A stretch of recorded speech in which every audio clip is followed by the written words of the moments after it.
We'll give that, it's only a couple of minutes after, we'll give them me a moment or two more. Kathy, I'm making you co-host instead of Catherine. Oh, okay. Sorry about that. Well, I was asked to admit Laurie, so. So I got a question for you, Matthew, as long as you're here before the meeting. Is the recording that we do of the meeting, is that something that's archivable? We can put it in our files? So they're large. They're like 500 megabytes or a kilobyte or something really large. Okay. Which is why it takes me so long to actually process and upload them. So what I started doing, and I think I've done this with the board meetings, and I think I did do it with the board meetings because I think that's how I gave it to Catherine last time. I've been uploading them to YouTube, and YouTube just deals with it. But then it's YouTubeable, and you can change the settings so that only people who have the link can see it. If we want to make it publicly viewable, if we want to make it searchable, that's all up to us. Okay, so we could basically archive it via YouTube. Yeah, as long as and we wouldn't have to download it. It would just stay in YouTube. Exactly. Yeah, and that's excellent. The first. This is all kind of newer to me. I'm not a media person, but it seems, I don't know, Catherine, how did it work?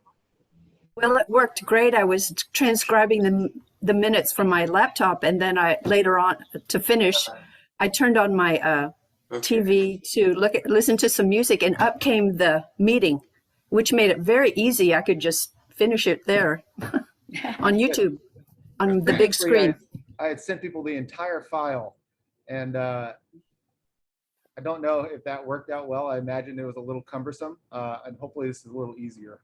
Yeah. So the only thing we would have to archive is actually the YouTube, whatever URL or number that identifies the minutes. Right. Yeah. Right. Just the URL. And as long as we have a login to our YouTube account, we have access to all that. There's another tool that I talked about with Kathleen, and that is an application that does a transcription from verbal to written form. And I mean, like I'm pretty fast with the keyboard, so I didn't really need it, but I would think that, I mean, that would be worth looking into. I mean, and it's all dependent on what kind of, computer you have and operating system and stuff. But if you want, if anybody knows about it, let me know. Otherwise, if you want, I'll try to explore that a little more. Yeah, I think honestly, maybe one day, maybe when we get this vice president of outreach or whatever it is, that's not something I'm going to put on my plate. Oh, no. I will continue to do this, but at this level, that's okay. Another thing I was thinking of researching is the whole point we need to have the written minutes is part of our validation process. As a nonprofit, you are obligated to have regular board meetings, and you have to have minutes to prove that you did it and that you conducted business. Yeah. And I was going to research to see if audio recordings at this, in 2021 are acceptable records. Well, here, what I'm thinking is this, that making the minutes easier. I mean, if you look at the law, state law, there's a minimum things that must be in minutes, any decisions your board makes and stuff like that. But a lot of description is not really required by law to have it in it. Right, but it is really. What I'm thinking is in the minutes, instead of transcribing and putting a long paragraph of she said, he said, blah, blah, blah, you put a reference to the YouTube and of that discussion. Oh, that's an option too. Okay. So once we archive the YouTube, then it's all accessible. See what I mean? Yeah, we can probably tease this out further in executive committee meetings. I'm going to go ahead and call this meeting to order. We're missing Ellen Gannon. If I recall, she is calling in from remote location, not her home, so maybe she's having problems with that. But we do have a quorum. So I call this meeting to order. welcome everybody. Should I do a roll call, Kathy? Yeah, so for recording purposes, Robert is going to do a roll call if you just say present or here. Kathy Rivera. Here. Matthew Hess. Present. Karen Anderson. Here. Catherine Crockett. Here. Lori Evie. Here. Me, Robert. Here. Ellen Gannon. She's absent, I guess, for right now. Robin Lee. Here. Nancy Selfridge. Nope. Carol Kaplan. Yes, she is here. Carol Kaplan's She's here. on mute. Okay, she's here. Susan Myers. Here. Tom Ward. I can see who's here. He's just muted or something. All right. We're all here. So we got 12 board members. We have an easy quorum, so we can go ahead and have our meeting. Great. Thank you very much. I hope everyone had a chance to approve the minutes, as it was love offering by Catherine Crockett to transcribe the recording so that we could have those recorded minutes. And I call now for any corrections, amendments, additions to those minutes. And just use your raise hand function, especially if you don't have your screen on. I can't see you raising your hand like that. Lori? Oh, no. Okay. That was just a hand gesture. Okay, well, seeing none, can I hear a motion to approve the minutes from our last meeting as written? I move to approve the minutes. That was Susan Myers. Yes. I'll second it. Oh, Karen did it. Okay. Karen did the second. All in favor? Aye. Aye. None opposed. Very good. The agenda is pretty packed, but I will entertain if someone has an issue that, since we meet so infrequently, an issue that you really want to bring that wouldn't go under the category of just announcements or old business. Speak now and we'll see if we can't fit it in. Seeing none, is there any item that anyone wishes to strike from the agenda for some good reason? And seeing no one, can I have a motion to please approve the agenda? I move to approve the agenda. That's Larry. Second. Susan seconded. Mhm. Who made the motion? Lori. Lori? Okay, all in favor? Aye. Aye. Any opposed? No, none opposed. All right, we go on with this agenda then. And it is our March meeting, which per our organizational files is our election meeting for our officers who are up for election every year. As you can see from the list, we actually have some offices, new offices that we've created and with no nominees. And then the Vice President of Outreach and Advocacy still unfilled. I'd be happy to entertain suggestions or nominees at this point for any of the unfilled offices.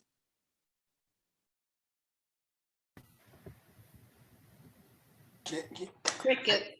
I just wanted to say something. Yeah, Robert. Yeah, this, with 12 board members, I would think we would have just somebody on the board that maybe would like to try out for that position.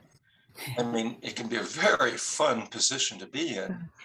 And like Lori's volunteered to be the vice president, basically of our internal operations, our local action groups. But now we're looking for somebody for external to sort of head up our contact with the rest of the world. And it's not like somebody has to do a lot of work in that job. It's basically just to see that things get done. I mean, we have 12 board members And there's no reason why any one board member couldn't, go to other people's meetings, like we have a guest speaker coming to our brunch, and very often another organization might want to have CSMC speak. So that's sort of part of this position, but that doesn't mean whoever has that job as vice president needs to do it all the time. Because we have, like I say, any one board member could probably, be very good at talking about CSMC and speaking for the organization. So I think somebody ought to just say, hey, I'd like to try out that position. All right. Karen? How's that for a pep talk? Karen and then Lori. Thank you, Robert. I was going to volunteer for assistant secretary, and you, Susan. Yeah. I'm no good with money, so just got to throw that out there. But I wanted to back up Robert and say 2 years ago right now, I was going to represent CSMC at Earth Day events on the Presidio in Monterey, and to the California Wildlife Day out in at the park headquarters. And there must have been stuff to take, that type of thing that, but it must be there at your place, Robert. I don't know. These were requests from Denise, and yeah, when I was also going to be representing the aquarium and the sea otter program at the Wildlife Day. And when they called up and got a hold of me on Tuesday, March 10th, 2 years ago, and said, we're closing down all outreach. And then I called Denise next, and, just started this chain of saying, we're not having things, Earth Day and everything else. So that was the start of it 2 years ago. But there must be outreach materials somewhere to set up tables, the table at an event. But that's all I wanted to say. Well, thanks. We really appreciate your volunteering. Lori. Yay, I nominate Karen for the co-secretary. That's awesome. Just to build off of what Robert was saying, I mean, I've been kind of serving that role of the outreach because I've been meeting with each local action group to figure out what they want to put the content on their website, because no one group has the time to to update that. And so I've got Big Sur, I've met with so I've been going around to each one of the ones, and it just kind of strikes me that it's really difficult to have a CSMC outreach and advocacy because of how autonomous and varied our local action groups are. And there's very few things that we really kind of overlap on. And so like in our website, I meet with every one of them and say, okay, we've got in your neighborhood, what are you doing? And we go through those pages. And then we have a new thing that's what we're doing, what we CSMC is doing. And it's really hard, other than the teacher resources, maybe the earth friendly households and some other things, community gardens that is for all of CSMC. And so I think it's that role of a CSMC outreach and advocacy. It's really hard because of the nature of our organization structure. Yeah, I'll speak to that because a lot of times I'm the person, obviously, that people contact, at least those who realize that I am now the president, because we are a legal entity and like, for example, when we do the MC Gives, for the last 8 years, it's been individual lags who come up with the big ideas, and they've taken the point on raising that money. However, the recognized organization for that effort and the legal recipient of the money is CSMC. So someone needs to be that face. And the only reason why I am not just by default filling that role when someone calls from the press or an inquiry from another organization or whatever, there has to be a representation for the legal entity, Communities for Sustainable Monterey County. And so that's one of the many roles that Denise filled. And when we divided her job and her tasks and what she was actually doing into different compartments, that's how we came up with this vice president position. And since we've had so much trouble finding a single soul who is willing to look at being that person, I am perfectly willing to go back to the drawing board and see, like, does that need to be a committee of several different people who have different skill sets that can address different aspects of that role? Is it something that, like you're suggesting, that maybe each lag is going to have to be on its own and speak for itself and then address overarching issues to me? I'm willing to entertain that, because rather than say, okay, I'll just take on all of those tasks myself in addition to what I'm already doing, because I can and I will as I can, but they're not going to be done very completely or very well, as if we had more hands and minds on the needs. So, I'm willing to go back with the executive committee, maybe even spin out another ad hoc to say, okay, this hasn't worked. We're not finding this vice president. What different can we do? And maybe just as you suggest, it's going to be more each leg having its own responsibility to do that outward facing promotion. But I really feel like someone needs to coordinate it. But so Lori, was there another hand? Yeah, Lori. So, in just going through, I've met with 3 or 4 of the 7 local action groups on the content of the website. And the obviously objective is to bring things up to date, what's current, what do you focus on? And it's really the front face. It's really that part. So I'm as Robert said, I'm internally gathering all this. So I'm serving that aspect of the role. And I'm just wondering, I mean, I don't really have any specific ideas, but I'm wondering if maybe we could use that process that we're going through to update our website. And once we get, those files, like this is because that's the front face, that's the advocacy part.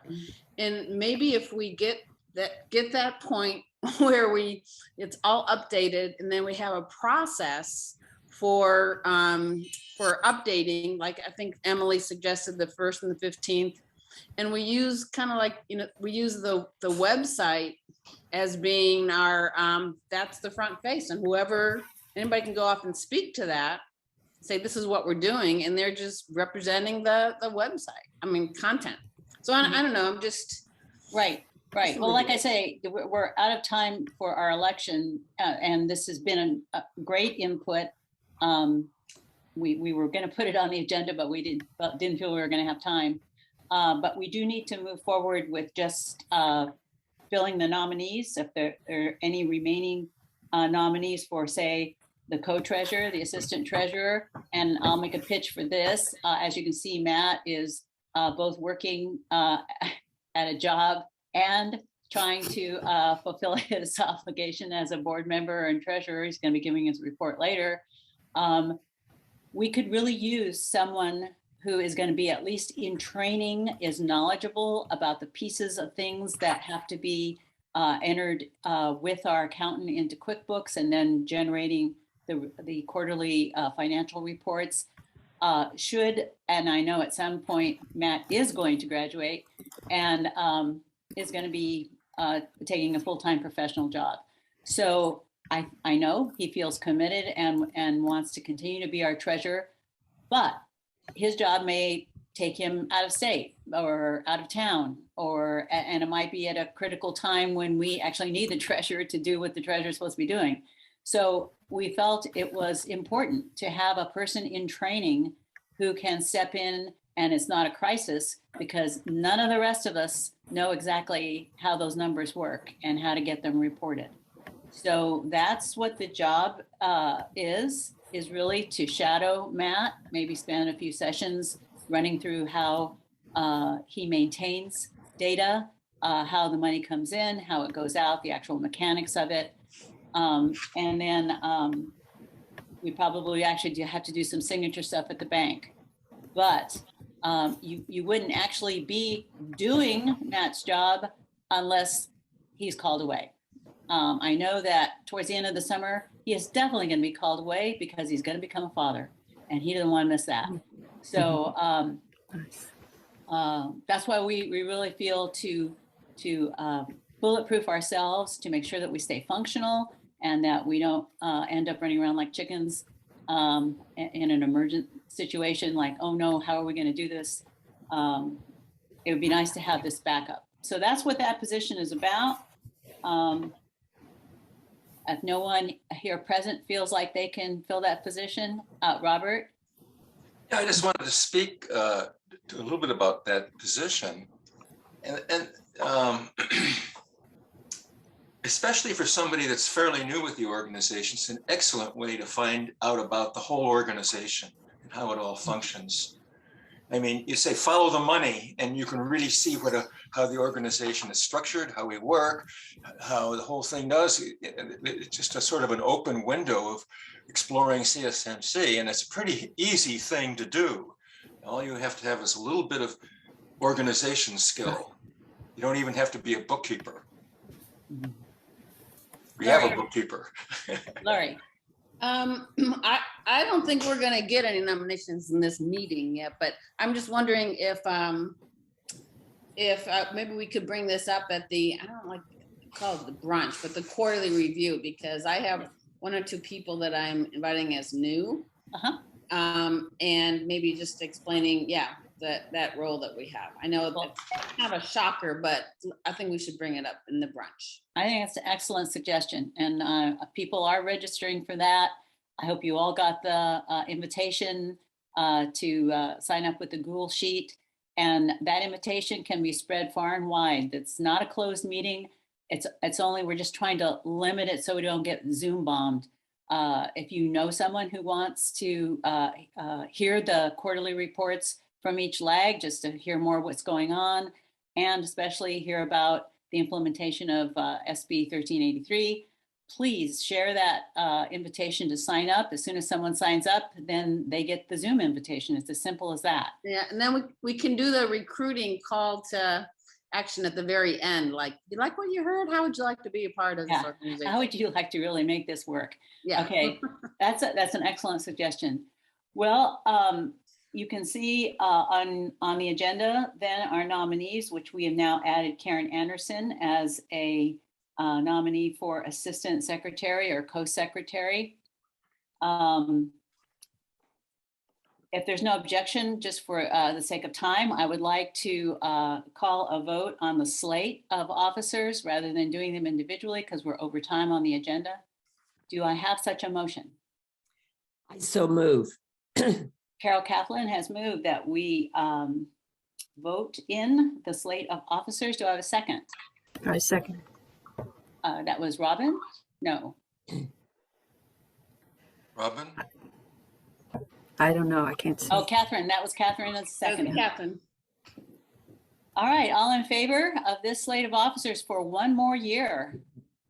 Right. Aye. Aye. Any opposed? All right. Thank you very much.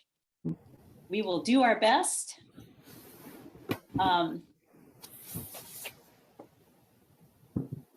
In anticipation of our strategic planning retreat, which I again like to sell as probably one of the most significant things we do as a group, all together, all the local action groups, all of the board members, every 3 years. We are 2 years behind. So we definitely want to do it this year to refresh, to review and refresh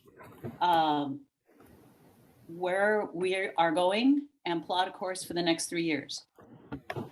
One of the key things that the planning committee for this retreat came upon is, our mission statement is dated. And it will set the tone for the entire strategic planning process. And so we took a stab at where we think the consensus would be for the mission of CSMC, which the mission statement was formed over a decade ago. And so that is the mission statement you see in your minutes. It is not at all chiseled in stone. Took us, I don't know, half an hour of wordsmithing to get to this point. and it's even been massaged since. So in parentheses, you see different words that were considered in that statement. You might have an opinion one way or the other. The significant things that have changed is the introduction of the concept of regeneration, as opposed to simply sustaining things, actually regenerating them, healing them, making them whole again, putting them somewhere near back the way they were before we degraded them. Another change is it's not just that we're losing resources and peak oil is happening. We are in a climate crisis now. I mean, we've gone from being, oh dear, this is going to happen someday, to OMG, it's happening right now. So it's a crisis. So we wanted somehow to put that into the statement. And then we wanted to, many of us, add the concept of social equity. Now, the only problem with putting all of these ideas in the statement is it's a really long mission statement, which most people will tell you is a bad idea. However, I'm willing to live with a long mission statement that actually says what we're about. And, you know, we can all memorize it. It's the best elevator speech you can give. This is what we're trying to accomplish. This is our mission. This is where we're pointed. So I'll open it up to the floor to any reaction. Again, this is not something that we need to, you know, nail down and define in this meeting, but certainly I felt the board members needed to have insight as to where we were going with the strategic planning retreat.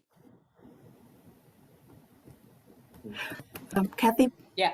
Oh, and Robin. I just, ahead. let Robin go ahead. Robin? Oops, Catherine, go ahead. We'll get Robin next. I was just going to comment at our last, I believe it was our last retreat where we did reconsider our mission and our vision as well.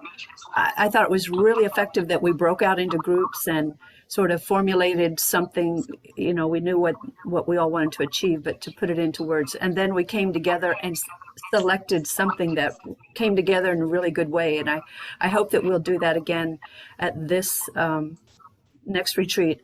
And I also I like the mission statement that was offered as just a draft.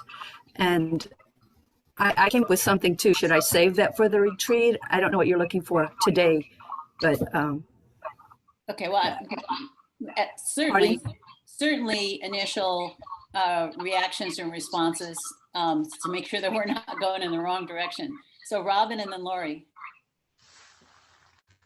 Robin, are you back? Yeah, I was just going to add the word equitable into the statement we had, and I don't want equitable to be separate from sustainable. They should be together. So I was thinking along the lines of equitable be sustainable. That's a little awkward, but equitable, I'm going to put that as different than ending. Somehow get it so that we got to be regenerative, sustainable, and equitable, but not independent of each other. They should come as a unit. Right. So that's kind of where I'm headed. We were trying to end the statement with social equity, but it's only in parentheses because that was added later. Okay, Ellen and then Susan. Oh, Lori, did I skip over you? Sorry. You're on mute. Lori, you're on mute. Lori, you're on mute. Okay, I went over this. I've been working with Susan Burnett in preparation for strategic planning, and she suggests to not visit the mission statement at the strategic retreat because we have so much to accomplish. And by the time we all get together, we should have those guardrails up. And so I would, my suggestion is, I know that we've been through some wordsmithings, and every time I meet with the local action groups, they have their own mission. I go over this, and that's how we've come up with some of these alternatives. So I would suggest that it's really hard to do all of the words. I would suggest that we kind of write it up and then have the alternative words like nourish, preserve, protect, whatever, and have the structure in there, and then just have people vote. But I don't think Susan's advice was that we don't spend strategic planning time on the mission statement. So that's just, I wanted to suggest that. Okay, Ellen, you were next. I'm glad, Laura, you spoke first because I was thinking along similar lines. Without even your knowledge, I felt like the retreat was going to be too packed full.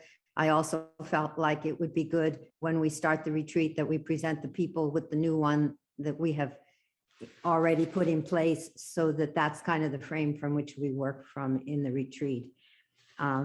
So I'm not sure if when and how we can do this, if we're going to do it by emails or what, if we don't have enough time today, but thank you for that.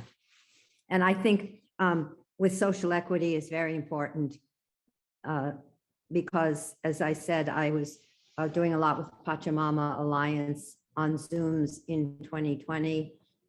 And that's when the whole George Floyd thing burst onto the horizon and into everybody's consciousness.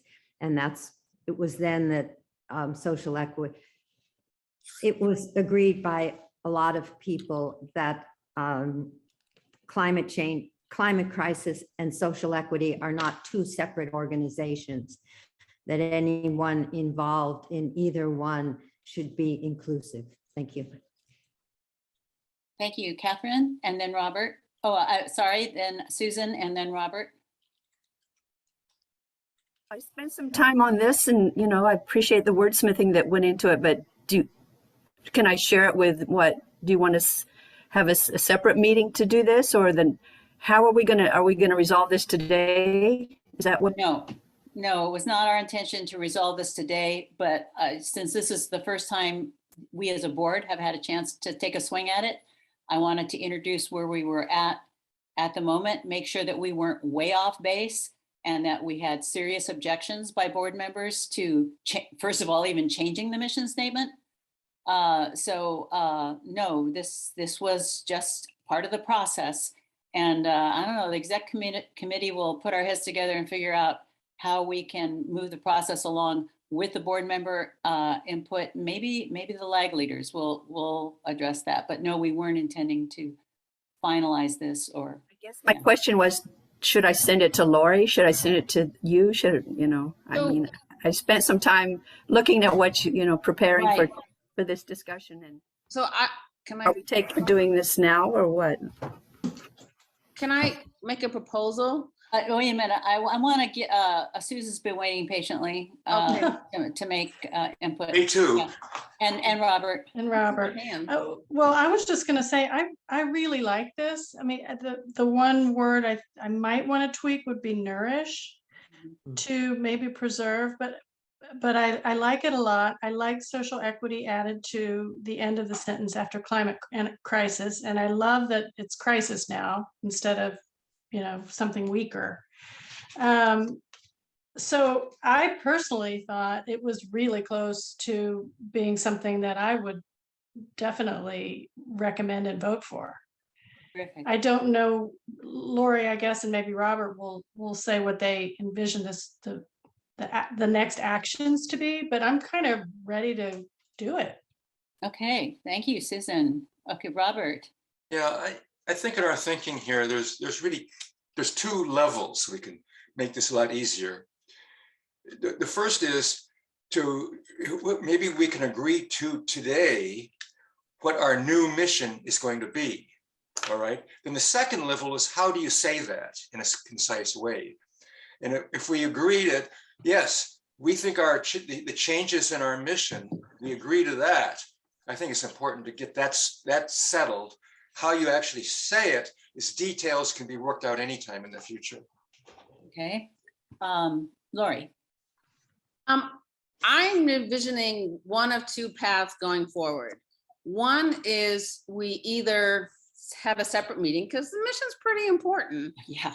And, and I would think it would maybe take 30 minutes to wordsmith it for everybody who can be there, or we kind of write out the components. You break down the sentences and you say the alternatives, and then you get to vote on which one of those they want to do and where. And so I think that second wouldn't be too difficult to do. We can send it out to the board meeting, get the input like Catherine would suggest, unless Catherine, you have some major things, major changes. So those are the two paths I would see going forward. All right, another comment, Ellen?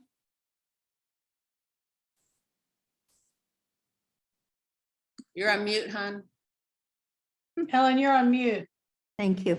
I would agree with Susan. I would take out the word nourish. I would say protect, comma, Okay. preserve. Did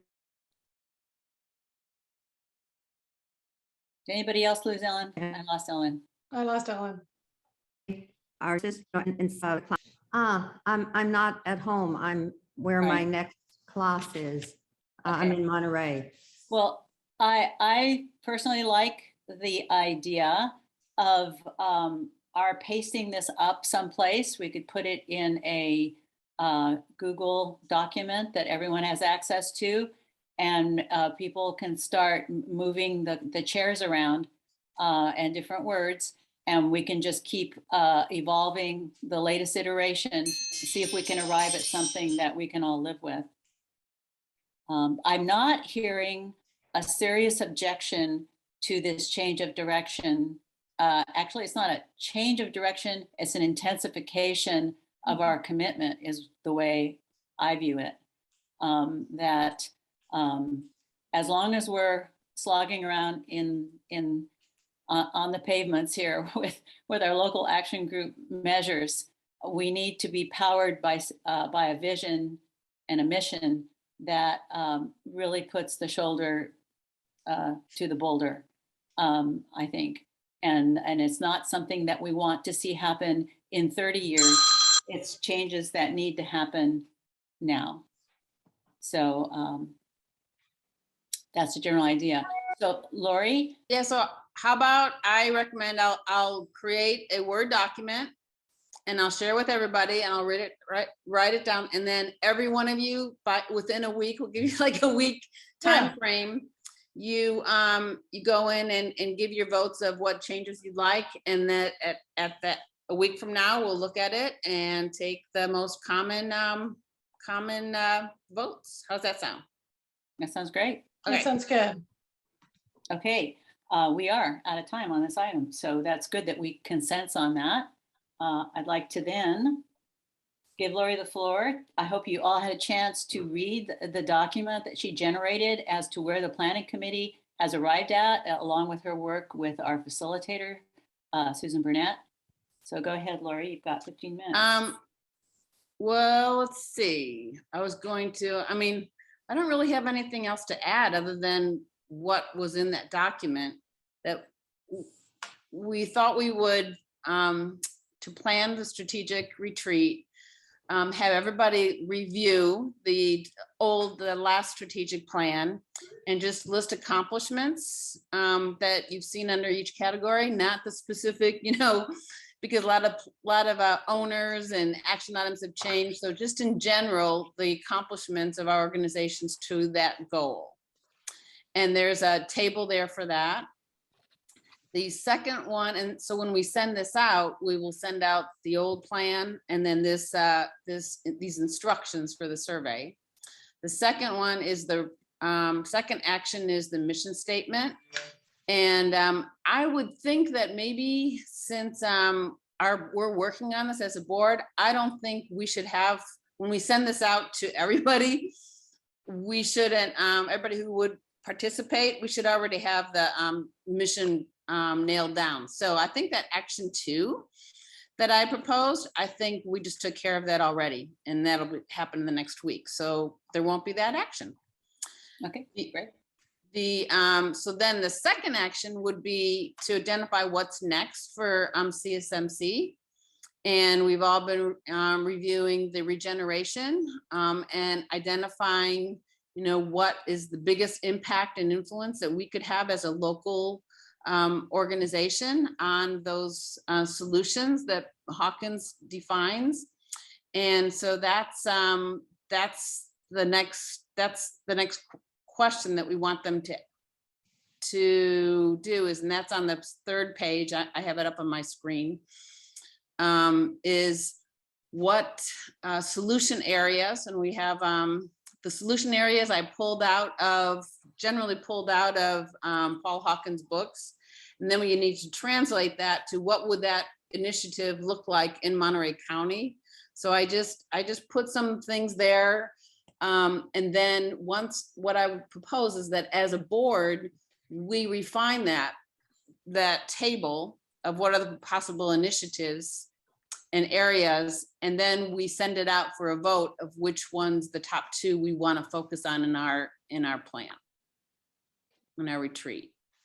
And then we did talk about, everybody has the regeneration plan, but we also have another body of work, like the regeneration is going to, what are we going to focus on? And it does provide some tools on how to do that, because there's some, networks and links that Paul Hawkins offers.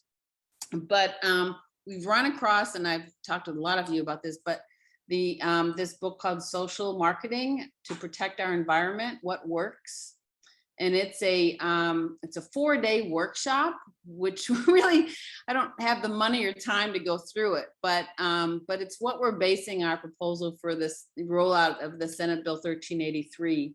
And Susan has kind of gone over this with me, and I think I sent out to all of you the scanned pages of the first chapter, which is how do you, and it's exactly right up our mission of being, helping the communities, and it's like the personal contact and the real, tangible, psychology, behavior change. And so that is actually, I had this for the plan, but then when Susan Burnett looked at it, she said, that should be the strategic planning. That should be the strategic plan agenda. And so you can see that that's what that's about. So, so anyway, that'll be more of like how, and that serves the structure and content for our strategic planning retreat. But what initiative or initiatives, 1 or 2 initiatives that we're going to focus on the strategic plan should be identified before that with this survey. So I wanted to send that out to you, and that's probably a second thing that I would put up for you all in the next week to add things to here. So this is just a straw man, and based on your reading and of the regeneration and knowledge of what your group is doing and focusing on, please add, change initiatives for people to vote on. That's what I feel. If you're looking in this table, I think it's on page 3, solution area is the initiatives that she's talking about. And no, solution areas, the solution areas like from Paul Hawkins, and then the initiatives, the second column is like, what would be the initiatives that we would put? Okay. Right. So, so the challenge to you or the charge to you is to look them over. If you have in your mind something that all of the lags could definitely latch onto so that it could be a true CSMC initiative in a solution area, we're asking you to add it. So maybe, Lori, in addition to the mission statement, there can be this table, yes, so that people can add to it or vote for it, saying, nope, I agree, you've nailed it. I think this would be a perfect solution area with a solid initiative for us to latch onto where we can be effective, us, CSMC, not Land Watch with $1 million zillion and a bunch of lawyers, us at our tables, at our events, in our meetings, at our film showings, or whatever the type of actions that your local action group is doing that you have found effective in interfacing, actually outreaching to the public and getting a message through. However, you've been doing it. And I do agree with Lori, stepping through the sort of tactics that are proven for affecting social change for the environment would be a really good training for all of us. And then we can use them with these initiatives and any other initiative that a local action group has adopted. So it's really, we're going to get a real twofer on our strategic planning retreat if we actually step through it as she's suggesting, to figure out, okay, we've honed in on these initiatives or these solution areas and initiatives. How would we move the dial? How would we make an impact so that something changes? Yeah, we should just go screaming out of that meeting, ready to go to work, because now we know how we're going to do it. Let's see, I've got Ellen and Robin with hands up.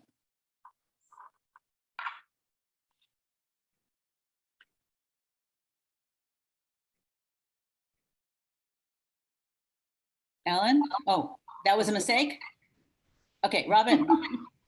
Yeah, I appreciate the hard work in this, Lori, but for a survey for people to respond, there should be just bullets to look at and say number one. I like number one. So you list 5 things to say, did we accomplish our educational goal of, and give a little scenario, and then we did, we didn't, we absolutely did not type of responses.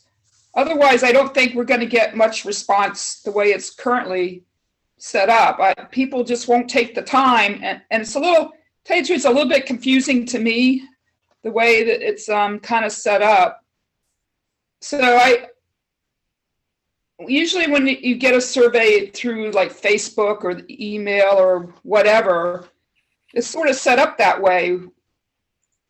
Is this a pertinent thing that we should be doing? And they give you a list of yes, maybe, or no, or something like that, a range. And so, and then that's easy to respond to. Otherwise, I don't think you're going to get much, I don't think we'll get much response to it. I think that I hear what you're saying, and so maybe this is like a more of like an open-ended survey. I just think it's going to be like too simple, and so much has happened within the last, since 2017 is when we had this, and we defined all these things, and so much work has happened. So it's really not like I don't think the review and list of accomplishments, I don't know, if you want, I suppose I could start drafting them. We've got, the teacher resources on education, and but it's kind of like a combination of all the brunches that you've had, and what have we accomplished within the last years? I don't think that can be done in a yes, no, multiple choice survey, that part of it.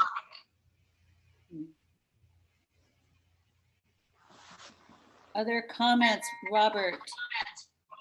I think what I'm hearing here is the action item is that Lori is going to be using email with the board to basically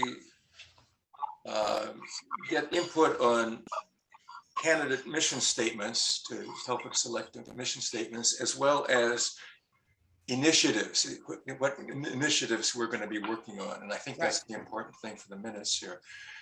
And, I think this work before the more work we can do before the actual strategic retreat, the better, smoother it's going to go. Absolutely. And the better strategic plan we'll have. And I think it's worth each board member putting in, basically a day's work, equivalent of a day's work, going through the first plan, thinking about it, and basically taking Lori's action list here and really providing good input. And I think everybody's going to do it because it's so important. I'm just thinking about. Otherwise, you shouldn't be a board member. Yeah. I'm just thinking about what Robin said, and I think I can make it, Robin, a little more like straightforward. There'll be like 5 questions. What have we achieved? And I'll list the goal and then have them fill in the blank, rather than like a table. So I think, Robin, that might help a little. And so I could maybe kind of make a compromise like that, so that it's more didactic, like under this, and just like list what the goal is, and then have people just, you know, I don't think you need to read through the whole strategic plan, because there was a lot of, you know, actions that really didn't happen. We did it a different way, and we, you know, and so it doesn't have to be, you know, to go through the whole strategic plan, but just look at the spirit of what was the objective. I mean, like on communications, we achieved a lot of things that we never really even set out to do, because Matt put together this, you know, CSMC.eco. I mean, so like, we've kind of done a lot of things that wasn't necessarily in the strategic plan, but I think we would just say, this is what we really strove to do, you know, 5 years ago. I think we've accomplished a lot, but it may not match what we really said we were going to do. All right, Karen, you have your hand up. Yes, I think it just sort of stated that page 2, strategic work, where we accomplish, if that could be its own Google document, and we go in and start that in right now, what we know might help us prepare thing for page 3, list with, you know, your top in the solution. Those could be thoughts that come out, we participate, and we, that gives us a little. I didn't catch, you were breaking in and out all. Yeah, talking in digital. Yeah. Sorry, I know, guys with background. If everybody turns off their. Maybe if you turn off your video, maybe you'll come through like what Robin has done. Maybe that'll help. Yeah, because I stayed until it's my talk. Here we go. So in Lori's papers, page, if we have a document where we start listing what we can, or 2020 accomplish now in advance, the one less thing to have to do in person that day. Mhm. And as well, per page 3, the strategy work, where we give our top 2 votes. I also have that as a poll type of document where we can put in our vote. Those were my comments. Yep, that's the plan. I think that is great, both great suggestions. I was looking at this thinking, oh, well, I wasn't really here. I have no idea. I don't, you know, so I think to try to have some place like a Google Doc where people are adding to it, it certainly would help me, but I think it'll help everybody. That sounds good. Okay, let's see, Robin still has her hand up. Yeah, I didn't get any of what Karen said. It was breaking up the whole time. I'm sorry, Karen. I really want to know what you said. If someone could summarize what she said, I'd appreciate it. Lori, can you do that? I think what I heard, and Karen, please correct me if I'm wrong, but I heard her say that she likes the idea of just like putting a document out there that if we could say like what we've observed as accomplishments over the last few years, whether you're new or you were in the beginning, just like what you've observed, CSMC do, so we can capture all that in a document, and we'll grow. We have that done before we go in, and the same thing with what we're proposing, same thing with the initiatives, you know, the solution focus areas, so that just like with the mission statement. So I think what you're recommending is I'll put out a document, I'll share, I'll send out the link to y'all, and you can add, you know, your input on the mission statement, your list of accomplishments that you see, and let's see, and then the third thing is to focus on, yeah, what initiatives are we going to focus on, so that, and so it's for everybody to update and have before we go on. Is that did you say that, Karen? Okay. So this is from the perspective of a lag then. What you're asking for me is through the eyes of what the lag is doing, not what CSMC as a unit is doing. I mean, that's where I would say our accomplishments were what we accomplished. I don't know exactly what CSMC as a whole accomplished. So my lens is through the lag, not that. That's why I think we need a list of things that we accomplished as a whole to help people focus on the group as a whole, because everyone's going to kind of look through the lens of the lag, not the group. I mean, that's what I would do. I would say, oh yeah, we got the garden and we got the native plant and we, kinds of things. So Robin, the strategic plan that we're going to be asking for accomplishments for are going to be the accomplishments under each of the strategic goals we set 5 years ago. One of those was to educate our communities. So what have you as a lag, or what have you seen CSMC do in general to educate our community? And so you just list those things. This isn't, yeah.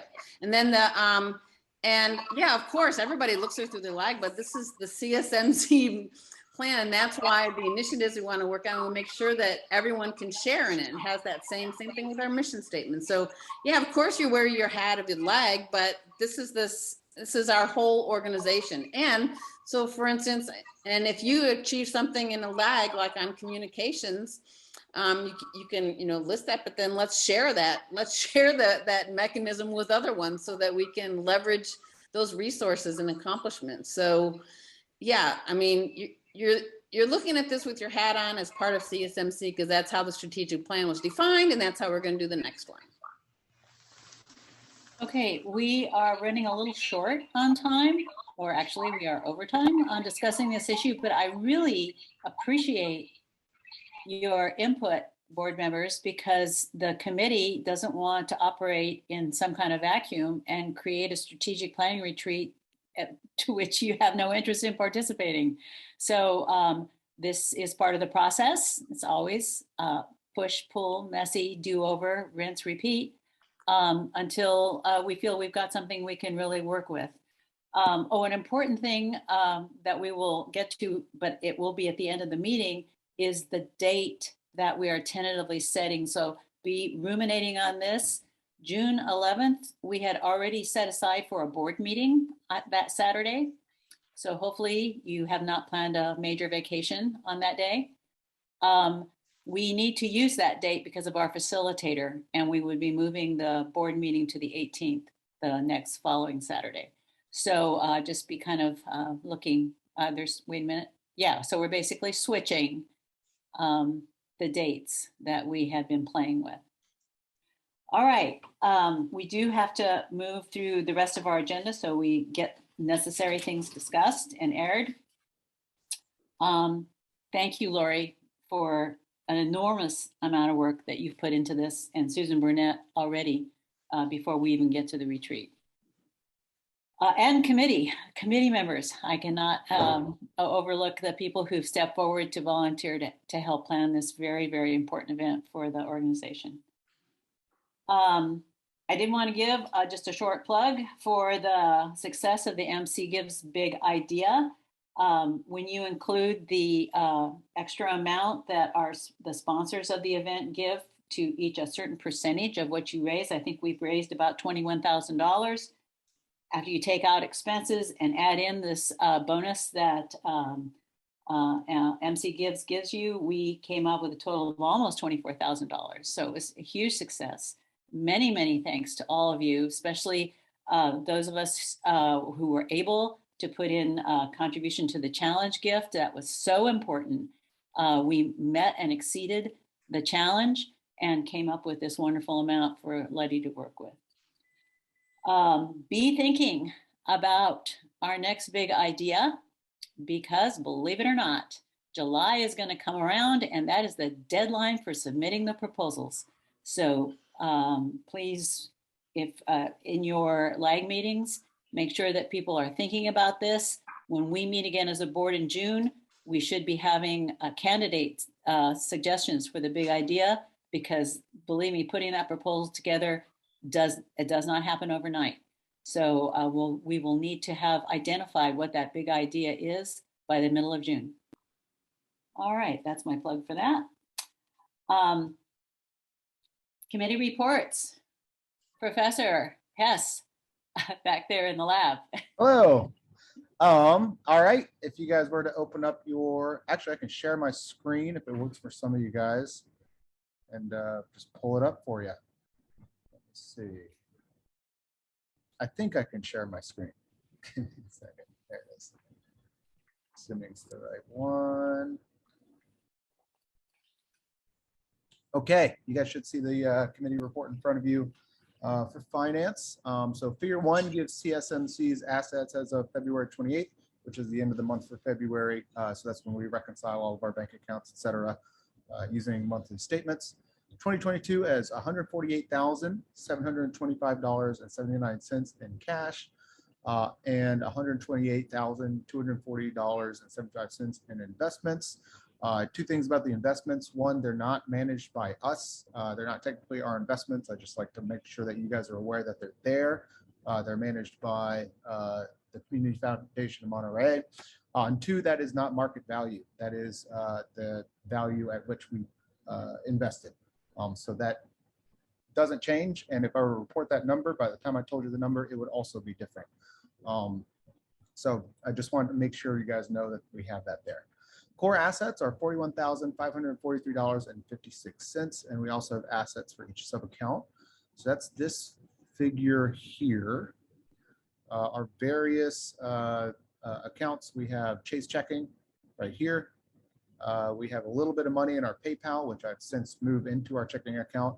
We have a little bit of petty cash as well, which are just literal dollar bills. And these are the totals for each group over here. Robin. Robin, you're muted. I'm unmuted now. So I've been working with the giving out the trees in Salinas, and I don't see a line item for that MC Gives total for that project. It was 2018. That was rolled into Sustainable Salinas itself. So is that the number we have for the trees then, or what is that? That's the number. That's all of Sustainable Salinas, including the trees. So this happened before I was treasurer, I believe. So is there a way to pull out the amount? Because we need to know how much money we have for the tree program. Versus all of that's a project. Let's put it that way, because that would mean going back into past year's finances, finding all of those contributions and then reprogramming them into its own new category. Because how do we know how much money we have for the trees? We got to know that number so we know how many trees to give out. We need a finite number for that. I understand. I'm not sure why it was done this way. This is how it was done. This is what we have. I can do that, as you know, because I have some stuff outstanding for you. I'm a little bit behind on things right now. I can do that. It won't happen this week. Because I think the total, Matt, is close to what we had for the trees. It's very similar. Well, remember we also gave 10,000 to the city. Right. And so what's left for the tree to give away, I think that's very close, but I'm not 100% sure. Robin, just jogging your memory, did we get donations outside of our MC Gives campaign, or are you just talking about the MC Gives money? It's all MC Gives campaign money. Well, in that case, I just need to go back, find that check, and then I can move that check into its own account, find the expenses, move those into its own. So it is a little bit of a project, but knowing that there's only one donation does make it a little bit easier for me. Yeah. I'm sorry. I know you're buried a lot, Matt, but that's a number we kind of need so we can get a finite number of how many trees to give out, because we got, so, okay. Yeah. Thank you. Understood. Lori? Robin, will you just follow that up in an email to me? Just summarizing. That's my email is my to-do list. So I'll do that. Robert had his hand up too. Okay, thank you. Robert? Yeah, I just wanted to say, there's no obligation for CSMC to ever report back to Monterey Gives what we spent or how we used the money. It's that part of the contract. Basically, what Monterey gives us is a donation to CSMC in general, and basically the local action group, Sustainable Salinas here, Robin, you can decide how much you want to spend on trees. You know, you could have earlier, when you first got the money, had Matthew set up a sub-account for that if you wanted to account for that separately. But right now, it's going to take Matt a long time to dig out all the details if you really is that important to you. I think what's important to you is how to plan your spending, and you're free to plan it any way you want, is what I'm trying to say. Thank you, Robert. That helps. So I can give a number to Matt. Matt, we can do it that way. It might make it easier on you. And then I just set up an account and we just say, this is the starting value of that account, and we'll go from there. Yes, very good. Thank you very much, Robert, for that input. I appreciate it. Yeah, thank you, Robert, for me too. Lori. Since we're talking about tree planting, I just wanted to, and we're on the finances. I met with a woman a few weeks ago who sent me an email in November. I didn't check this, sustainablemonterey.org. Anyway, she said, her email said, I have a lot of funds that I have volunteers. I want to plant trees around Monterey County to capture carbon. And I met with her and I connected her with Laura Lee Link. And I think I talked with Robin a little bit about this.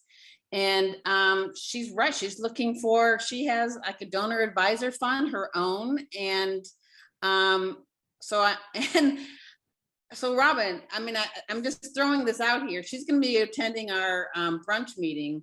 But if there are trees to be purchased and planted, and we've got the money. So however much you want, you just define it. And I think that this person would want to donate that. We just tell her what we need, what we want to do. And she would donate. She was looking for an organization. She was even going to start her own nonprofit. And then she discovered us, and I met with her, and she's going to come to the brunch. And so this is just right up what she wants to do. And so I'm just throwing that out here as a gift horse. And Robin, I talked to you a little bit about this, but if anybody has opportunities of places to plant trees, and you need the funding and you have the volunteers, or we can provide our own, let's define the need. Okay, I do suggest that we table this and put it into a brunch discussion, because we'll have all of the lags there, that then the word will go equally to each local action group. You know, Seaside has a very active pollinator tree planting project that's rolling right along, and I'm sure that they'd be interested in hearing about more money coming into that potentially. So, and Matt, I want to see if there's any other issues with the financial report. Yeah, so moving right along. So we have figure 2, which gives actual core data as of the end of the month and compares the actual with the 2022 budget that was approved last year at the December meeting. So we're still talking about 2022 here. This is it. We're, moving right along with our budget. Nothing too crazy there. There we go. Let's see, figure 3. Now we're talking about 2021. So this is kind of our end of year report section, figure 3 and figure 4. Figure 3 compares 2021 actual core data with the 2021 core budget. So again, this is just the core. This is not the lags. This is not, Sustainable Seaside, Sustainable PG. Wait, where are we? This is just for the core. This was our budget on the right. This is our actual spending here on the left. Questions there. And then the final figure is the year-end profit and loss statement for all of CSMC. So this is the core and all the lags bundled into one, because this is what the IRS actually cares about, what us as an entire organization did. And scrolling down to that one, you can see we had a pretty busy year. We had 84,000 in total revenue, And then we actually spent 60,000 of that. Fun number that I got excited about and reported to Kathy is if you were to take this $53,945.55, which we have on the project cost, that represents everything that we have basically put directly into a project, right? We're talking about shovels, trees, not water fountains, water bottle refill stations. Like these are tangible things that we have essentially given to our county or used in a project. That makes up over 90% of our expenditures. Yes, and that's fantastic. And somewhere on our new Not a nonprofit website, number. we need to communicate this to our donors, our past donors, and our future donors, so that they can realize that when they donate to CSMC, it's not for our palatial offices, our extensive, communication systems or whatever. It goes into work on the ground to meet our mission. And I would like to make a billboard of that effect, but I'll settle for the website. Okay, any other comments on the financial report? Questions? I see Robert's finger. I do. Yeah. I think this 84,300, this is remarkable. I mean, I think that's a historical record, I think, of how much money revenues we brought in. And I just wanted to make one little comment here. Going back in our history, our net, actually, our profit is much bigger than many historical total revenues we've had in the past. It shows how much we've grown over the years. And another little thing I wanted to mention, Matt, I think this involves you, and that is, if you look at the IRS regulations and the kind of reporting we need to do, if our 3-year average of revenues, total revenues, is more than or equal to $50,000, then we got to go to the full 990 tax forms, which is a lot more effort to fill out, a lot more work, rather than, and if the 3-year average is less than 50,000, then we're free to use the 990 EZ postcard. Just putting down one number is all you have to send in the IRS, basically. So it's a big difference in amount of, tax preparation work we have to do.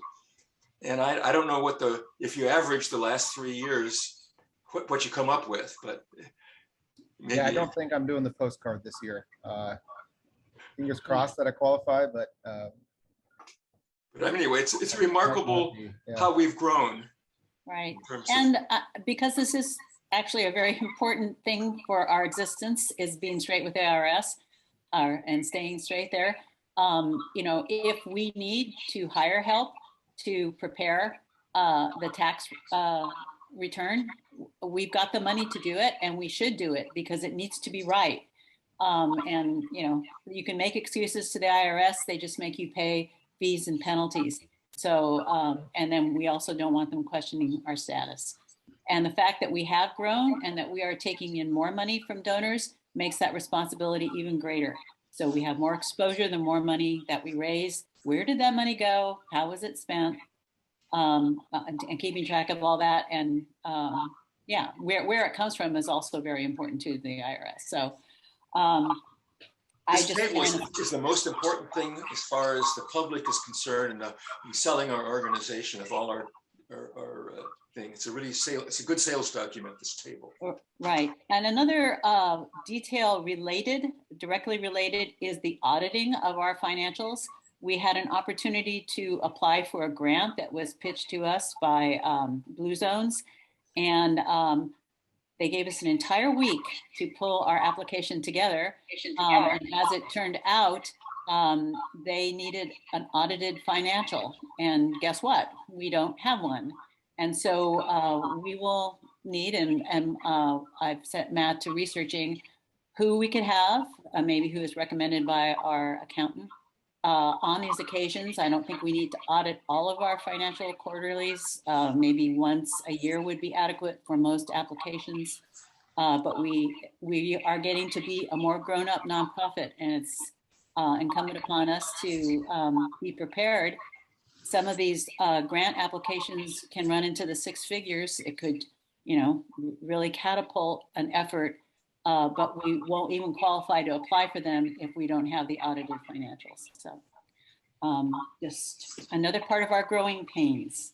Any other comments or questions on the financials? I would just like to make one last suggestion that we not, well, actually, one comment is we should not have a fundraiser event every year. We can raise this money without a fundraiser event.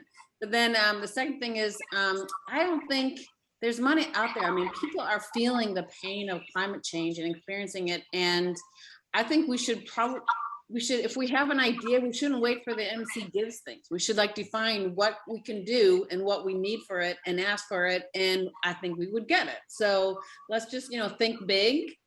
And we have, anyway, that we have the track record, we have to go into project costs. And so I would encourage the local action groups in the next brunch to describe what you're doing, but also what you could do if you had this kind of money. Right. And, that application process, if it were just a form that you filled out, like it is with MC Gives, that'd be great. But even the simplest grant application, that's why nonprofits have on staff grant writers. And that's their job, is they fill out these applications and they chase all the numbers around and they get all the documents, testimonials, and everything that you need for that. So it is a process, and it is another part of our growing pains. MC Gives, and I wrote to Bradley Zeev about this, has been instrumental, essential to the success of funding our programming, and because they make it so incredibly easy for us to raise money. Because even if every one of those things had been a grant application, that would have been a heavy lift for any lag or all of us together. And what I'm saying though is that there's money out there from individual donor advisor funds. Right. That you don't have to go through the whole MC Gives, and they're not with them.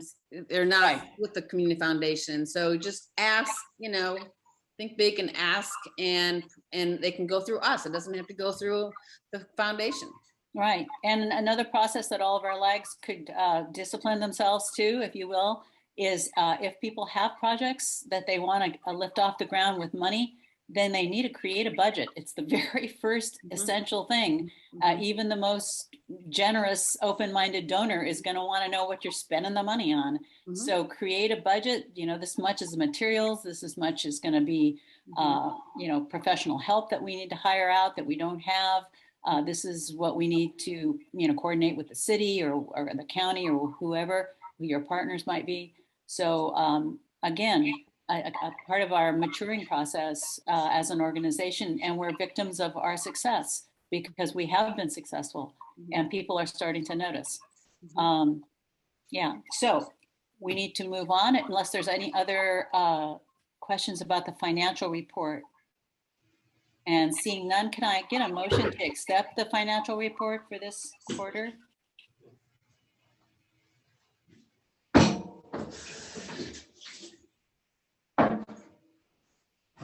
Anyone? I move that we accept the financial. Go ahead, Karen. Thank you, Catherine. I'll second that, Catherine. And Karen seconded it. All right. And Ellen, can you give us a summary of what's happening with the Education Committee? Yes, and I hope we can make up some time here. The Education Committee has not met since our last meeting. And Lori has been assisting Emily Hess, who has been doing our new website. So thank you to Lori. Thank you to Emily. And Lori, do you have anything else to add? No, other than it's just part and parcel to getting all this content for her to put on the website. Laverne McLeod wanted to add two more items, resources. So yeah, it's just the whole website, getting it up there. Thank you. All right, Tom, legislative report. Okay. Well, I guess the first piece of news is that Mary Adams is going to be joining the Alternative Energy and Environmental Committee. What I don't know is who she's replacing, if it's going to be Wendy or Chris Lopez.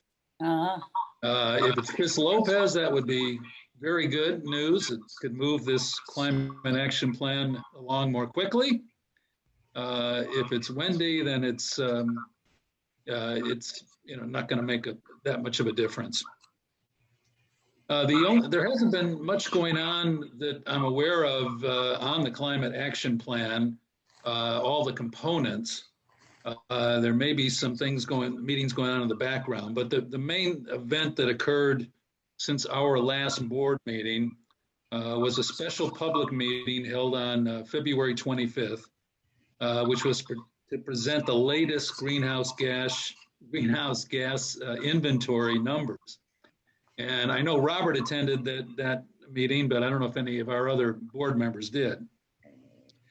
But a note I want to make clear to everyone is this greenhouse gas inventory, which is fundamental to developing the climate action plan. This greenhouse gas inventory being done by the county is only for the unincorporated part of Monterey County. So each individual city is also required to develop a climate action plan. So the numbers I refer to are only for the unincorporated areas.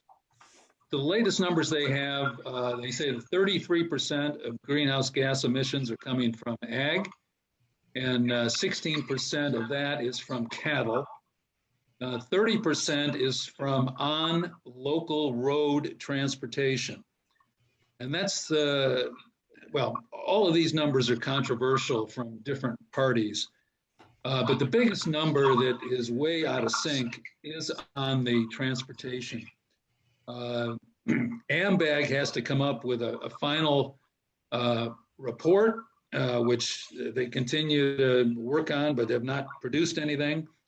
And the on-road transportation numbers do not include any highway vehicle miles traveled.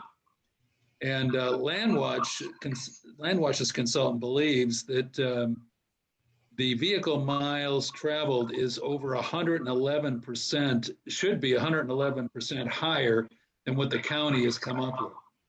So when this is all said and done, transportation is going to be by far the biggest contributor to our greenhouse gas emissions. And just on a separate note, when we look at initiatives for our strategic plan, I noticed that we didn't include anything on transportation. And I think that's something to discuss further. Again, when these numbers come out, you're going to see transportation being such a major factor that we need to deal with here in the county. And then the third major area was 18% was non-residential buildings. So Ashley Paulsworth and the Ascent Consultants, they've had a number of meetings with the ag groups to better define ag emissions. But still the ag groups feel that the numbers are way too high. And, there's some groups that are very upset with the numbers that the county has come up with. In addition, the greenhouse gas inventory now includes oil and gas emissions, which is obviously very important, but the oil and gas industry, they're very upset. They don't think they should be included at all. They feel that they feel that the state regulates their greenhouse gas emissions, and it shouldn't be anything to do with the county. Like it doesn't exist. So in summary, Ashley Paulsworth was looking for some direction from the two supervisors, Wendy and Chris, and she just got a complete mixed message of what to do. But Wendy's feeling is that the highest priority should be on transportation and land use planning as mitigation measures. So make the focus on mitigation, not getting the inventory numbers 100% accurate. I mean, we could go round and round on these numbers forever. However, Chris had the opposite approach. He felt that that the consultants could keep working on refining the inventory numbers first. That's the top priority. Get buy-in from all parties. That is the only way the climate action plan will ever be viewed as being credible. And so what does Ashley do with that? Those recommendations? I don't know. She's just keeps working. And as I mentioned in the previous meeting, this whole project keeps getting bigger and bigger. And so, I don't know if they'll be able to complete it by the end of this year, but I know that's their goal, but I think it's unlikely. So that's the latest. Thank you, Tom. Thanks. Any comments on the report? I want to say thank you, Tom. And also, I think this is shedding a light on all the special interest groups and why there's so many roadblocks. No wonder the oil company wants it to be the state and not the counties, because that'll just make their slush funds over the top. Thank you. Matt. Yeah, I just wanted to say thank you, Tom. And I wanted to echo your sentiment towards transportation. As you all know, I'm a big advocate of cycling and active transit. I do think it's something that we should talk about, especially with FORTAG and the vote on our horizon. I think that's going to be a huge potential way that we can potentially save greenhouse gas emissions or cut greenhouse gas emissions right there. It's just by active transit. So thank you for bringing that up. Tom, I've been going to the TAMC active transit meetings, the cycling, I can't actually remember what they're called, meetings as well. So if you want reports from that, I can start sending those to you. Great. And I will put a plug in tomorrow afternoon. I believe it's at 2 o'clock. Meeting behind Safeway in Delray Oaks. If you would like to actually walk the Delray Oaks segment of FORTAG, that is the heart of the controversy with this initiative that some Delray Oaks neighbors have brought forward. You can see for yourself what is actually at issue, so you're grounded in the facts. And then you can spread those facts to as many people as you can influence who are voters in Delray Oaks. This is going to be a critical vote, and it really could be the end of this fantastic FORTAG project. So the stakes could not be higher. If you want to get the inside track, if you want to see how you could volunteer as a non-Delray Oaks resident to help with this effort, please consider giving up an hour of your afternoon tomorrow. Safeway parking lot. We will be convening and being taken on a walking tour of the Delray Oaks segment. And I'm sure we're all going to learn a lot. What time again, Kathy? 2 o'clock. I will definitely be there, Kathy. Okay, terrific, Tom. Great, Lori. Glad to see your interest and support, everyone. Okay, community engagement, because Lori has been having to carry so much of the weight. I offered to do the community engagement report. She and I have worked for a long time now, since our last strategic plan, on trying to find ways to organize the input of our volunteering public that we reach out to, and connecting them with the needs within our organization for volunteers and for getting work done. So I wanted to use the upcoming Earth Day events. I know Sustainable Seaside has one on the 30th of April. Marina has one, I believe, on the 23rd. Delray Oaks, I believe, is planning theirs for the 24th. Is that correct, Carol? Yes. Okay. Yes. I don't know of any other formal efforts that are being made in any of the other communities, but regardless, whether it's Earth Day or some other tabling event, when you have sign-in sheets and you get a volunteer for an event or just coming for information, and they have an opportunity to check, yes, I would like to volunteer with you, that should start a process by which you follow up with that person with a volunteer interest form. That person also get their email contact gets put on hopefully your LAG email contact list, and it also goes into the general list for CSMC so that they receive newsletters and other notifications from CSMC. And then, but most important of all, Lori and I have created a whole inventory of possible volunteer opportunities. You should have such a breakout of things within your lag where you could actually use hands and minds and computer time to move your projects forward so that the person that is ready to volunteer gets put together with an opportunity. It'd be great if we had a volunteer coordinator to help everybody out with this, but we have to do what we're doing. Each lag is going to have to manage its own volunteers. If it's a CSMC wide event, you know, Lori and I can help out with that process. We did create this structure, the start of a volunteer database and management system. It is not fully formed, but by golly, at least we took a stab at addressing that goal from our last strategic plan. It's not perfect, but it is there. When somebody fills out one of those volunteer interest forms, it populates a table that has that volunteer and all of their responses. So that's the first step in marrying that person together with a volunteer opportunity in CSMC, whether it's with a specific lag or with CSMC general, like maybe being our assistant treasurer. Wouldn't that be great? So we're not going to uncover those people and their talents and skills unless we work the system that we've got in place. It's not perfect, but it is there. And it's better than losing people's names and addresses on a piece of paper that you had at your event or at your tabling.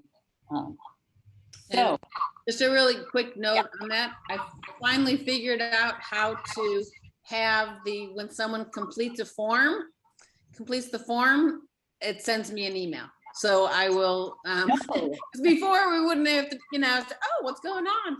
So yeah, so so if someone completes a form like on our website, it'll send me an email and I will look through the content and forward it to you. I think we can use that volunteer interest form and spreadsheet as more of like an input mechanism, but I think managing volunteers has to be, up to the lag for that group. So I agree. We don't have any centralized function for that right now.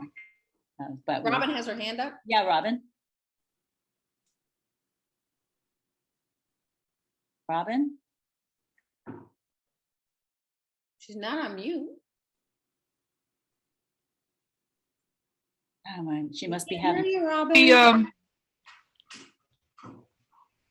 I'm sorry, my internet's going in and out a little bit. When Tom Ward was up, I wanted to make a mention. I just couldn't get my hand up fast enough. Sorry. Mary Adams instigated a talk for groundwater resources in Northern Monterey County for Tuesday, March 15th at 1:30. So they're going to be talking about the northern part of the county, which includes Monterey and Seaside, parts of Monterey and Seaside. So people who are interested can tune into that on Zoom. I'm sorry, I just couldn't get my hand up fast enough. Right. And where can people sign up to get that Zoom invite? You have to go to the Board of Supervisors website, I guess. All right, great. Yeah.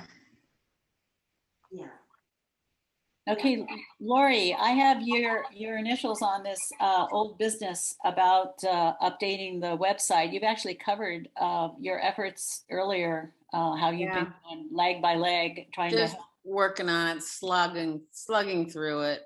Right, and I went through the About Us section and tried to get updates from all of you and pictures to kind of finesse our board role. That's going to appear when people click on About Us. I know some of you are shy and don't want to have your picture there. That's fine, but we do need to have some kind of image or something to put in there because Emily says it's very blah, boring to just have paragraph after paragraph of our board members. We need to. She has a template, a very nice template for that section. That section will also contain a description of Denise and her role in CSMC, and also a link to our fund at the Community Foundation if people want to leave a legacy gift that will continue to help CSMC and Denise's commitment to this organization living on. Also, I'm putting in a short history of CSMC, and I welcome anybody's input to that if there's an inadequacy or an inaccuracy in that. I haven't been here from the very, very beginning. So when that all gets launched in our new website, I encourage you all to look at that. So if you want to make changes to how you're listed on the board description, please get that to us so that we aren't asking someone who will probably be Emily to start with to go in and make these little micro changes and edits to each little section of the website. We kind of like to get all those edits done, get it pasted into the new template, and launch that website. So anything else, Laura, you want to add to that? No, it's just hard work. It is. It's been a huge, but this is our business card. This is our outreach vice president, this website, for better or for worse, because when people wonder, what about this CSMC? I know they're asking for money, and they go to sustainablemonterey.org, or when we get our new one, whatever it's going to be called, csmc.echo, there will be this wealth of information about us. Who we are, what our mission is, what our vision is, how do we get stuff done, how do we get funded, how do we spend that money? These are really important questions that anybody with either time, energy, or especially money is going to want to get answered. And since we don't have an office with somebody answering a phone saying, "Hi, you've reached Communities for Sustainable Monterey County. How can I help you?" This website is going to answer that call for us as a first step. So we don't want to turn them off. We don't want a website that has pages that are 3.5 years old and say, wow, you know, what are these people doing? They're obviously not updating their website. More mature or even a for-profit organization has a full-time person at least that all they do is maintain their website. It's a huge job. Emily has put in a lot of volunteer time to create this new website for us. I'm just guessing that we are going to need a committee of people who are going to be able to be called upon to update that website, because it's too much for one person volunteer to be at everyone's beck and call whenever they want a change to the website. So we're going to have a process by which upcoming changes, like if you want to announce an event, if you want to report on an event, if you want to post pictures or whatever, this is not a social media page. It's a fairly static website, but we can say every 2 weeks, have someone go into a folder where you have put these things. Please post this by this date, and know that on the 15th and 30th, somebody's going to go in there and your content will get updated, rather than a huge forwarding string of emails requesting an update, and we are running around trying to find the person who's able to do it. This way it'll be a little bit more structured, and you'll have a date. Oh, if I want that posted for next month, I better get it in by the 15th, or people won't have time to look at it. That's going to have to be your process thinking, so that we aren't trying to stuff things up there at the last minute by a person who is too busy to do it at the moment. That's what it amounts to when you have a volunteer. So not perfect, not a vice president of outreach, but it's the best that we can do right now. So please use the process. We'll try to keep you informed and updated as we formalize it, and have those folders ready and waiting for your content and pictures so that your pages can get updated. Otherwise, you're stuck with your bio, whatever it is, unless you've sent me updates on that. Okay, yeah. Yeah, I'd just like to add that everything you said about the website is so important, but in terms of outreach, I think we need to also continue with email broadcasts about what our organization is doing, because I think that's a better way to reach people than people coming to the website. And I hope that the one that we did in the fall helped with our McGibbs campaign. I don't know what other feedback we got about it, but I think we really need to keep that going as well, and not just rely on a new website. Well, I have in the hopper a update and review of all of our MC Gives projects plus non-MC Gives funded projects that I'm working on as a newsletter, kind of like a thank you newsletter to our donors, because all of our donors are on the list that gets the newsletter, and as a means to start broadcasting how CSMC functions, where we get our money from, and how we spend it. And so I think these things don't have to be lengthy. One picture and a little bullet like, we raised this much money, this is how we spent it, this is what's happening now as a consequence of it, and push that out for the spring. So that's my idea at this point. I'd like to get one of those newsletters out at least every 3 months. I noticed that Landwatch manages to get them out almost weekly. Kudos to Landwatch for that. But we're better than once a year. So we're doing better. We're doing better than we have. Well, that sounds great. All right, terrific. Any other comments about our community engagement? That is kind of in a capsule what we've been how we've acted on that strategic plan objective is with our volunteer interest forum and trying to marry those volunteers together with tasks. And our final call for updates for that website. Okay, yay, we're a quarter minutes to the hour, and I set aside 15 minutes to discuss our upcoming board meeting dates, including the one that we are attempting to change now to June 18th instead of June 11th. And, we do this because we're all together in a room right now. If one or more people actually has a problem with the posted dates, let's talk about it. If we're going to have trouble filling a quorum, and these can be very good reasons why you already know you're going to miss a board meeting. And we, at this point, are keeping the meetings at 10 o'clock on Saturdays to 12. We seem to be managing a quorum in this time frame and in this means through Zoom as opposed to meeting in person. But I want to give you the opportunity to say you feel we need to make a change.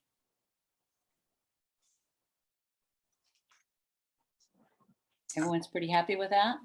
Mm-hmm. Okay, so there's no problem with that June 18th date. It was originally scheduled for June 11th, and it is now being moved to June 18th. Terrific. All right, then. I expected that to be a lot harder. Then that gives us time for any further announcements that you've been sitting on because it didn't really fit into the agenda. I hope that you are able to spend another couple hours on CSMC business next Saturday at our quarterly virtual brunch, which I so wanted it to be a real brunch. Not this time, maybe next time. We will again be in a room with hot coffee and tea and some good yummy things and a nice relaxed atmosphere in which for all the lags to report their, well, I hope they'll be reporting on their Earth Day events and anything else that they've been working on. But this coming one will be once again virtual, online, and we will be having the recycling manager from Salinas Waste. Lori, you want to tell us a little bit about our speaker? You know her more personally. Yeah, I'm Jana Falk from Salinas Valley Recycles.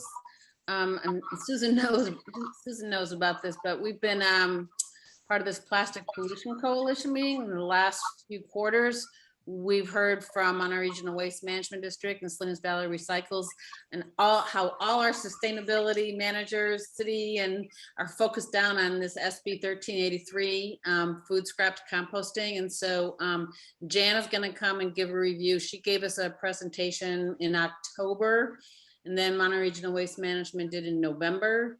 And we are proposing that we put together a community program to help them really help our communities do the composting, and because that's our state legislators have already identified as the most, the best thing we could do for climate change is to keep organic waste out of the landfills. And these waste management people, the education outreach, they can't do it on their own. They're going to need us.